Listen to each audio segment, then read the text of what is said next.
ಪತ್ನಿಯನ್ನ ಕೊಂದಂತ ಇಸ್ರೋ ಉದ್ಯೋಗಿ ಆತ್ಮಹತ್ಯೆಗೆ ಪ್ರಯತ್ನ ಮಾಡಿರುವಂತಹ ಘಟನೆ ನಡೆದಿದೆ. ಉದ್ಯೋಗಿಯಿಂದ ಪತ್ನಿ ಕೊಲೆಯಾಗಿ ಬಳಿಕ ಆತ್ಮಹತ್ಯೆಗೆ ಧೈರ್ಯ ಸಾಲದೆ ಸರೆಂಡರ್ ಆಗಿದ್ದಾನೆ ಈ ವ್ಯಕ್ತಿನು.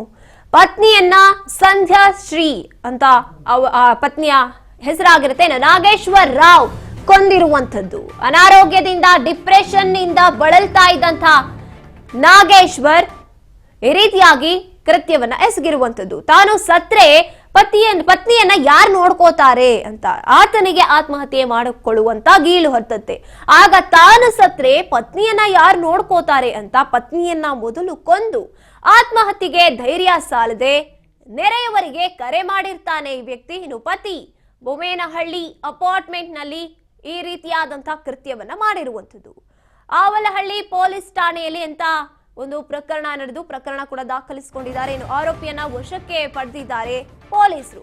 ಇಂಥ ವಿಚಿತ್ರ ಘಟನೆಯೊಂದು ನಡೆದಿರುವಂತದ್ದು. ಪತ್ನಿಯನ್ನ ಕೊಲ್ತಾನೆ, ಆತ್ಮಹತ್ಯೆಗೆ ಪ್ರಯತ್ನವನ್ನ ಮಾಡ್ತಾನೆ, ಆದ್ರೆ ಧೈರ್ಯ ಸಾಲಿಲ್ಲ. ನಿವೃತ್ತ ಇಸ್ರೋ ಉದ್ಯೋಗಿ ಮಾಡಿರುವಂತ ಕೃತ್ಯ ಇದು. ಕೊಲೆ ಬಳಿಕ ಆತ್ಮಹತ್ಯೆಗೆ ಯತ್ನಿಸ್ತಾನೆ, ಆದ್ರೆ ಧೈರ್ಯ ಸಾಲಿಲ್ಲ. ನಂತರದಲ್ಲಿ ಸರೆಂಡರ್ ಆಗಿರುವಂಥದ್ದು. ಅನಾರೋಗ್ಯ ಇತ್ತು ಅಂತ ಡಿಪ್ರೆಷನ್ಗೆ ಹೋಗಿ ಇಂಥ ಕೆಲಸವನ್ನ ಮಾಡಿರುವಂಥದ್ದು ನಿವೃತ್ತ ಇಸ್ರೋ ಉದ್ಯೋಗಿ ಈತ ನಾಗೇಶ್ವರ್ ಅನ್ನುವಂಥ ವ್ಯಕ್ತಿ. ಬೊಮ್ಮೇನಹಳ್ಳಿ ಅಪಾರ್ಟ್ಮೆಂಟ್ ನಲ್ಲಿ ಇಂಥ ಒಂದು ಘಟನೆ ನಡೆದಿರುವಂಥದ್ದು. ತಾನು ಸತ್ರೆ ಪತ್ನಿಯನ್ನ ಯಾರು ನೋಡ್ಕೋತಾರೆ ಅಂತ ಆಕೆಯನ್ನೇ ಮೊದಲು ಕೊಂದು ಆತ್ಮಹತ್ಯೆಗೆ ಧೈರ್ಯ ಸಾಲಿಲ್ಲ ಅಂತ ಸರೆಂಡರ್ ಆಗಿರುವಂಥದ್ದು. ನಿವೃತ್ತ ಇಸ್ರೋ ಉದ್ಯಮಿ ಇಂಥ ಒಂದು ಘಟನೆ ನಡೆದಿರುವಂಥದ್ದು. ಇಂಥ ಒಂದು ಕೃತ್ಯವನ್ನ ಎಸಗಿರುವಂಥದ್ದು. ಪತ್ನಿಯನ್ನ ಕೊಲ್ತಾನೆ, ಅಪಾರ್ಟ್ಮೆಂಟ್ ನಲ್ಲಿ ಇಬ್ರು ಕೂಡ ವಾಸ ಆಗಿರ್ತಾರೆ. ತಾನು ಸತ್ರೆ ತನ್ನ ಪತ್ನಿಯನ್ನ ಯಾರು ನೋಡ್ಕೋತಾರೆ, ಪತ್ನಿಗೆ ಯಾರ್ ಗತಿ ಅಂತ ನಿರ್ಧಾರ ಮಾಡಿ ಆತ್ಮಹತ್ಯೆಗೆ ಶರಣಾಗೋಕ್ಕೂ ಮುಂಚೆ ಪತ್ನಿಯನ್ನ ಕೊಂದಿರುವಂಥದ್ದು. ಆಮೇಲೆ ಆತ್ಮಹತ್ಯೆ ಮಾಡ್ಕೊಳ್ಳೋದಕ್ಕೆ ಧೈರ್ಯ ಸಾಲದೆ ಏನ್ ಮಾಡ್ಬೇಕು ಅಂತನೂ ಕೂಡ ಗೊತ್ತಾಗದೆ ಪಕ್ಕದ ಮನೆಯವರಿಗೆ ಕಾಲ್ ಮಾಡ್ತಾನೆ ಈ ವ್ಯಕ್ತಿ. ಇನ್ನು ಕಾರಣ ಕೇಳಿದಾಗ ಅನಾರೋಗ್ಯ ಇತ್ತು, ಅದಕ್ಕೆ ತಲೆ ಸರಿ ಇಲ್ಲ, ಅದಕ್ಕಾಗಿ ಇಂಥ ಒಂದು ಕೃತ್ಯವನ್ನ ಮಾಡಿರುವಂತ ವಿಚಿತ್ರವಾದಂತಹ ಘಟನೆ ಇದು. ಪತ್ನಿ ಸಂಧ್ಯಾಶ್ರೀನನ್ನ ಕೊಂದಿದ್ದಾನೆ ನಾಗೇಶ್ವರ್ ರಾವ್ ಅನ್ನುವಂತ ನಿವೃತ್ತ ಇಸ್ರೋ ಉದ್ಯಮಿ.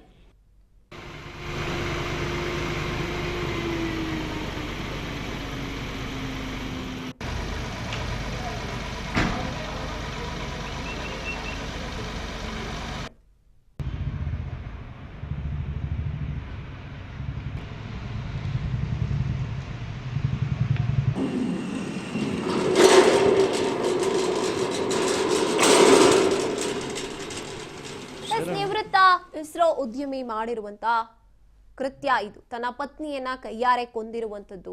ಮೊದಲನೇದಾಗಿ ತಾವು ಆತ್ಮಹತ್ಯೆ ಮಾಡ್ಕೊಳ್ಬೇಕು ಅಂತ ನಿರ್ಧಾರ ಮಾಡ್ತಾರೆ. ನಾಗೇಶ್ವರ್ ಅನ್ನುವಂತಹ ವ್ಯಕ್ತಿ ಅಪಾರ್ಟ್ಮೆಂಟ್ ನಲ್ಲಿ ಇಬ್ರು ಕೂಡ ವಾಸ ಮಾಡ್ತಾ ಇರ್ತಾರೆ. ಅನಾರೋಗ್ಯದಿಂದ ಡಿಪ್ರೆಷನ್ ನಿಂದ ನಾಗೇಶ್ವರ್ ಬಳಲ್ತಾ ಇದ್ರು. ತಾನ್ ಸತ್ರೆ ತನ್ನ ಪತ್ನಿಯನ್ನ ಯಾರು ನೋಡ್ಕೋತಾರೆ ಅಂತ ಪತ್ನಿಯನ್ನು ಕೊಲೆ ಮಾಡಿರುವಂತದ್ದು. ಆತ್ಮಹತ್ಯೆಗೆ ಧೈರ್ಯ ಸಾಲಿಲ್ಲ. ನೆರೆಯಲ್ಲಿ ಇದ್ದಂತಹ ಪಕ್ಕದ ಮನೆಯವರಿಗೆ ಕಾಲ್ ಮಾಡ್ತಾನೆ ಈ ವ್ಯಕ್ತಿ. ಕಾರಣ ನೋಡಿ, ತಾನ್ ಸತ್ರೆ ತನ್ನ ಪತ್ನಿನ ಯಾರು ನೋಡ್ಕೋತಾರೆ ಅಂತ ಪತ್ನಿಯನ್ನ ಮೊದಲು ಕೊಂದಿರುವಂಥದ್ದು. ನೆರೆಯ ಮನೆಯವರಿಗೆ ಕಾಲ್ ಮಾಡ್ತಾನೆ, ಧೈರ್ಯ ಸಾಲಿಲ್ಲ, ಏನ್ ಮಾಡ್ಬೇಕು ಅಂತ ಗೊತ್ತಾಗಿಲ್ಲ. ಅದಾದ್ಮೇಲೆ ಸರೆಂಡರ್ ಆಗಿರುವಂಥದ್ದು, ನಾನು ಈ ರೀತಿಯಾಗಿ ಮಾಡಿದ್ದೀನಿ ಅಂತ. ಇನ್ನು ಕಾರಣ ಕೇಳಿದಾಗ ಅನಾರೋಗ್ಯ ಇತ್ತು, ತುಂಬಾ ನೋವಲ್ಲಿದ್ದ, ಡಿಪ್ರೆಷನ್ಗೆ ಹೋಗಿದ್ದ ಈ ವ್ಯಕ್ತಿ ನಾಗೇಶ್ವರ್ ಅನಾರೋಗ್ಯ ಇದ್ದಂತಹ ಕಾರಣಕ್ಕೆ. ಆಗ ನಿರ್ಧಾರ ಮಾಡ್ತಾನೆ ತಾನು ಸಾಯ್ಬೇಕು ಅಂತ. ಇನ್ನು ತಾನೇನಾದ್ರೂ ಸತ್ತು ಹೋದ್ರೆ ಒಬ್ಬಂಟಿ ಆಗ್ತಾಳೆ ನನ್ನ ಪತ್ನಿ, ಹಾಗಿದ್ರೆ ನನ್ನ ಪತ್ನಿಯನ್ನ ಯಾರು ನೋಡ್ಕೋತಾರೆ ಅಂತ ನಿರ್ಧಾರ ಮಾಡಿ ಮೊದಲು ತನ್ನ ಪತ್ನಿಯನ್ನ ಕೈಯಾರೆ ಕೊಂದಿರುವಂಥದ್ದು. ಅದಾದ ನಂತರದಲ್ಲಿ ಏನ್ ಮಾಡ್ಬೇಕು ಅಂತ ಗೊತ್ತಾಗೋದಿಲ್ಲ, ಅಥವಾ ತಾನು ಆತ್ಮಹತ್ಯೆ ಮಾಡ್ಕೋಬೇಕು ಅಂತ ನಿರ್ಧಾರ ಮಾಡಿ ಇಂಥ ಒಂದು ಕೃತ್ಯವನ್ನ ಎಸಗಿರುವಂಥದ್ದು.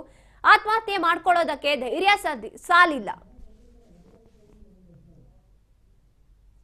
ಇನ್ನು ಈ ಬಗ್ಗೆ ಹೆಚ್ಚಿನ ಮಾಹಿತಿಯನ್ನ ನಮ್ಮ ಪ್ರತಿನಿಧಿ ಶಿವು ನೀಡ್ತಾರೆ. ಶಿವು, ಇಂಥ ವಿಚಿತ್ರ ಘಟನೆಗಳು ಇತ್ತೀಚೆಗೆ ಹೆಚ್ಚಾಗ್ತಿದೆ ಅಂತಾನೆ ಹೇಳ್ಬೋದು. ಪಕ್ಕದಲ್ಲಿರೋರ್ನ ಅಥವಾ ತಮ್ಮ ತುಂಬಾ ಕ್ಲೋಸ್ ಆಗಿರೋರ್ನ ಕೊಲ್ಲೋದು, ಇಲ್ಲದೆ ಇರೋ ಕಾರಣಗಳನ್ನ ಹೇಳೋದು. ಇದ್ರ ಬಗ್ಗೆ ಹೆಚ್ಚಿನದಾಗಿ ಹೇಳೋದಾದ್ರೆ ಇನ್ನು ಪರ್ಟಿಕ್ಯುಲರ್ ಆಗಿ ಈ ಘಟನೆ ಬಗ್ಗೆ ಸಂಧ್ಯಶ್ರೀ ಅನ್ನುವಂತ ತನ್ನ ಪತ್ನಿಯನ್ನ ಕೈಯಾರೆ ಕೊಂದಿದ್ದಾನೆ. ನಿವೃತ್ತ ಇಸ್ರೋ ಉದ್ಯಮಿ, ಸಾಮಾನ್ಯ ವ್ಯಕ್ತಿ ಅಲ್ಲ, ಇಸ್ರೋದಲ್ಲಿ ಕೆಲಸ ಮಾಡ್ತಾ ಇದ್ದಂತಹ ವ್ಯಕ್ತಿ. ನಿವೃತ್ತರಾಗಿದ್ರು, ಇಬ್ಬರು ಕೂಡ ಅಪಾರ್ಟ್ಮೆಂಟ್ ನಲ್ಲಿ ವಾಸ ಮಾಡ್ತಾ ಇದ್ರು. ಆದ್ರೆ ನಿರ್ಧಾರ ಮಾಡ್ತಾನೆ ತಾನು ಆತ್ಮಹತ್ಯೆ ಮಾಡ್ಕೋಬೇಕು, ತುಂಬಾ ಡಿಪ್ರೆಷನ್ ಅಲ್ಲಿ ಇದ್ದೀನಿ ನಾನು ಅಂತ. ಕಾರಣ ನಿಜವಾಗ್ಲೂ ಅದೇನಾ ತನ್ನ ಪತ್ನಿಯನ್ನ ಕೊಲ್ಲೋದಕ್ಕೆ? ಅದು ಹೇಗೆ ಗೊತ್ತಿಲ್ಲ. ಆದ್ರೆ ಹೇಳ್ತಾ ಇರುವಂತ ಕಾರಣ ವಿಚಿತ್ರವಾಗಿದೆ. ಆತ್ಮಹತ್ಯೆ ಮಾಡ್ಕೊಳ್ಳೋದಕ್ಕೆ ಧೈರ್ಯ ಸಾಲಿಲ್ಲ ಅಂತ ಸರೆಂಡರ್ ಆಗಿರುವಂತದ್ದು. ಕೊಲೆ ಮಾಡ್ತಾನೆ ಪತ್ನಿಯನ್ನ, ಅದಾದ ನಂತರದಲ್ಲಿ ಆತ್ಮಹತ್ಯೆಗೆ ಪ್ರಯತ್ನ ಪಡ್ತಾನೆ. ಆದ್ರೆ ಸಾಲಲ್ಲ ಧೈರ್ಯ.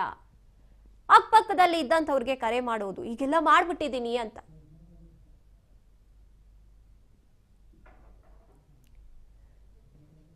ಇನ್ನು ಈ ವಿಚಾರದ ಬಗ್ಗೆ ಹೆಚ್ಚಿನ ಮಾಹಿತಿಯನ್ನ ನಮ್ಮ ಪ್ರತಿನಿಧಿ ಶಿವು ನೀಡ್ತಾರೆ. ಶಿವು, ಇತ್ತೀಚೆಗೆ ಇಂಥ ವಿಚಿತ್ರವಾದ ಘಟನೆಗಳು ಹೆಚ್ಚಾಗ್ತಿದೆ. ತಮ್ಮನ್ನ ತಾವು ಆತ್ಮಹತ್ಯೆ ಮಾಡ್ಕೊಳ್ಳೋದಕ್ಕೆ ಹೋಗೋದು, ಕೊಲ್ಲೋದು ಪಕ್ಕದಲ್ಲಿರೋರ್ನ, ಇದ್ರ ಬಗ್ಗೆ ಹೆಚ್ಚಿನದಾಗಿ ಹೇಳೋದಾದ್ರೆ?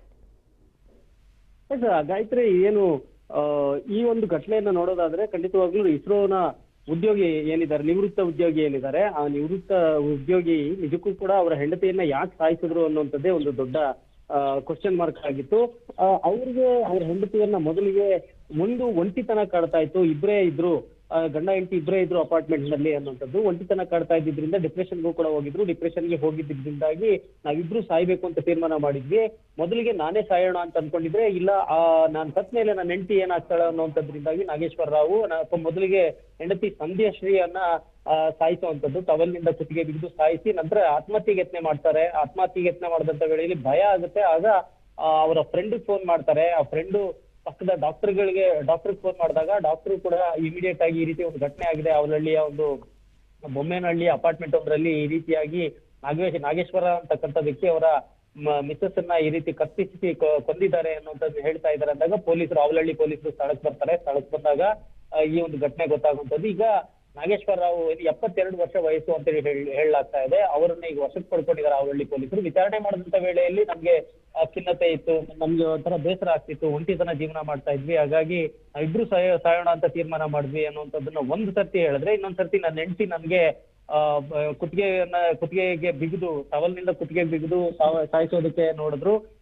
ಹಾಗಾಗಿ ನಾನೇ ಆಕೆಯನ್ನ ಸಾಯಿಸಿದೆ ಅಂತ ಹೇಳಿ ಹೇಳಿಕೆ ಬಂದ್ರೆ, ಒಂದ್ ರೀತಿಯಲ್ಲಿ ಮೆಂಟಲಿ ಸ್ಟೆಬಿಲಿಟಿ ಇಲ್ಲದೆ ಇರತಕ್ಕಂತ ಒಂದು ಸ್ಟೇಟ್ಮೆಂಟ್ ಅನ್ನ ಕೂಡ ಕೊಡ್ತಿರೋದು ನಾಗೇಶ್ವರ ರಾವ್. ಇವರು ಇಸ್ರೋದಲ್ಲಿ ಕೆಲಸ ಮಾಡ್ತಿದ್ರು, ಅವ್ರು ರಿಟೈರ್ಡ್ ಕೂಡ ಆಗಿದ್ರು. ಅವ್ರಿಗೆ ಒಬ್ಳೆ ಮಗಳಿರುವಂತದ್ದು ಸ್ನೇಹಶ್ರೀ ಅಂತ ಹೇಳಿ.